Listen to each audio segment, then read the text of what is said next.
دموعي سبيل مريح تنهدى يا صاحي كي تستريح. Assalamualaikum warahmatullahi wabarakatuh. Bismillahirrahmanirrahim. Alhamdulillahi rabbil alamin. Allahumma salli wa sallim ala sayyidina Muhammadin wa ala ali sayyidina Muhammad, amma ba'du. Pada kali ini kami ingin menguji dan ingin tahu secara pasti mengenai tuduhan keji Wahabi terhadap saudara kita ummati Rasulillahil Amin Sayyidina Muhammadin sallallahu alaihi wasallam min ahli sunnati wal jamaah, yaitu jamaah tabligh. Mereka oleh Wahabi dikatakan dengan tegas dan jelas merupakan firqah atau kelompok sesat menyesatkan. Bahkan Pak Yazid Abdul Qadir Jawas di dalam bukunya yang berjudul Mulia dengan Manhaj Salaf menyatakan bahwa kelompok-kelompok sesat menyesatkan di dunia ini jumlahnya banyak sekali, tak terbilang. Namun yang ditulis di dalam bukunya itu hanya 27 firqah saja menurutnya. Dan jamaah tabligh ada di urutan yang ke-14. Kemudian temannya Pak Jawas yang bernama Mas Abdad menyatakan dengan tegas juga bahwa jamaah tabligh merupakan firqah yang kesesatannya itu menempati ranking teratas di seluruh dunia. Ya Allah, tega banget, kejam fitnahmu itu. Dan juga jamaah tabligh oleh Wahabi dikatakan kelompok ahlul bid'ah, yakni pelaku bid'ah. Itu artinya menurut Wahabi mereka terancam masuk neraka semua. Lalu kemudian Wahabi katakan bahwa jamaah tabligh itu adalah golongan orang-orang yang bodoh, tidak paham agama, tidak paham dalil, tidak ngerti tafsir Al-Quran, tidak paham sunnah, tidak berilmu sekalipun dai-dainya. Dan masih banyak lagi tuduhan-tuduhan dan fitnahan-fitnahan Wahabi yang lain yang dituduhkan pada firqah jamaah tabligh.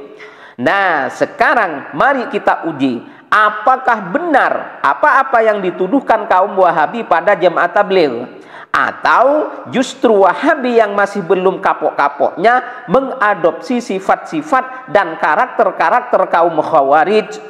Mari kita saksikan dengan seksama. Sehingga mereka hampir di seluruh belahan bumi ada. Bahkan ini mencapai ranking pertama firqah sesat terbesar di dunia.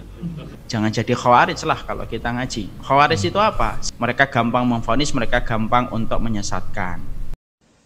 Para pengikut Dajjal. Satu, lihat halaman 846 yang punya kitab. Seluruh orang Yahudi ini akan menjadi pengikut Dajjal. Yang kedua, seluruh kelompok ahli maksiat dari umat Nabi Muhammad dan para khawarij. Para khawarij, orang Islam yang suka mengkafir-kafirkan orang Islam yang lain. Kafir, kafir, kafir, kafir, halal darah, halal darah. Yang kayak gini ini kalau Dajjal keluar dia akan menjadi pengikut Dajjal. Jamaah tabligh yang mereka hanya menyampaikan, dan orang menyampaikan tanpa ilmu. Mereka keluar, ada yang menyebutkan 3 hari, juga ada juga mereka menetapkan 40 hari. Ini nggak ada contoh dari Rasulullah dan para sahabatnya. Karena jelas yang kita lihat dari mereka ini nggak punya ilmu, nggak punya ilmu. Yang berdakwah itu nggak punya ilmu, sama sekali nggak punya ilmu. Jamaah tabligh banyak yang mereka lakukan dari perbuatan bid'ah. Belum lagi i'tiqad mereka yang menyimpang, dari akidah mereka yang menyimpang. Bagaimana pendapat Ustaz tentang jamaah tabligh? Masya Allah, ini luar biasa ini. Dakwah dengan mengetuk-ketuk pintu. Abu Hurairah dakwahnya begitu. Dakwah.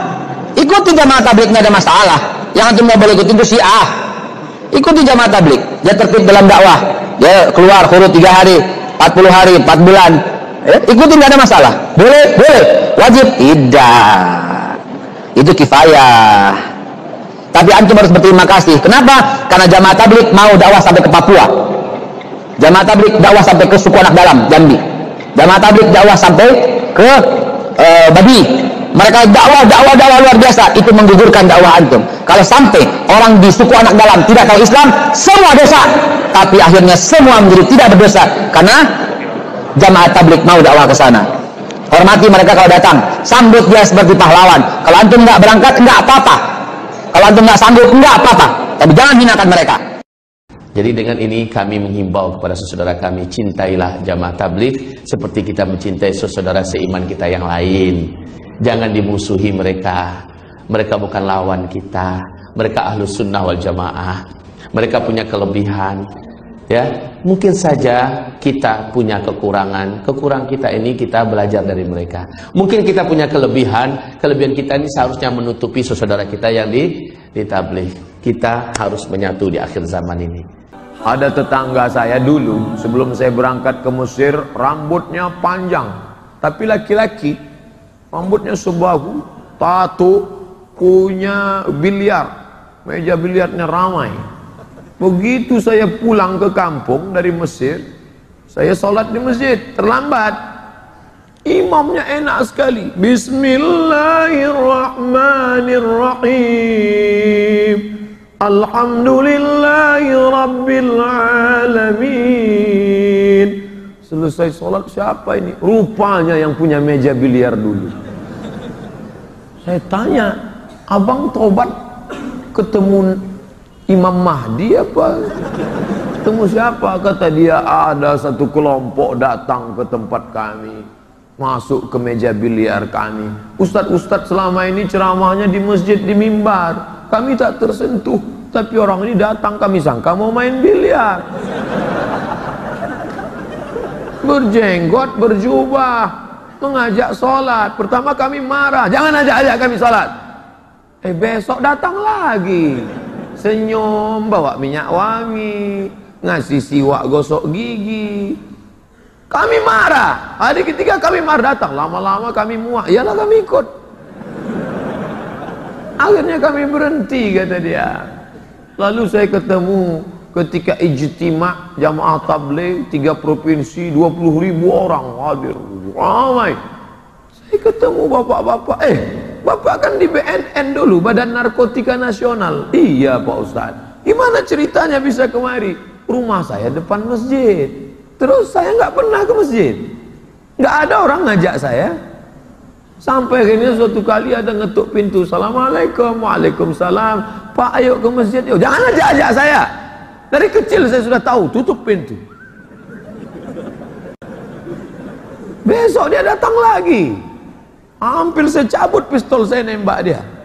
Lama-lama saya bosan, saya ikut. Nah, sekarang kalau ada preman tengik, bertato, beranting, kumis tebal, siapa yang berani mukul preman di terminal yang pakai baju, kaos, sepatu besar? Orang jamaah tabligh datang memukul ular kobra. Ayo ke masjid.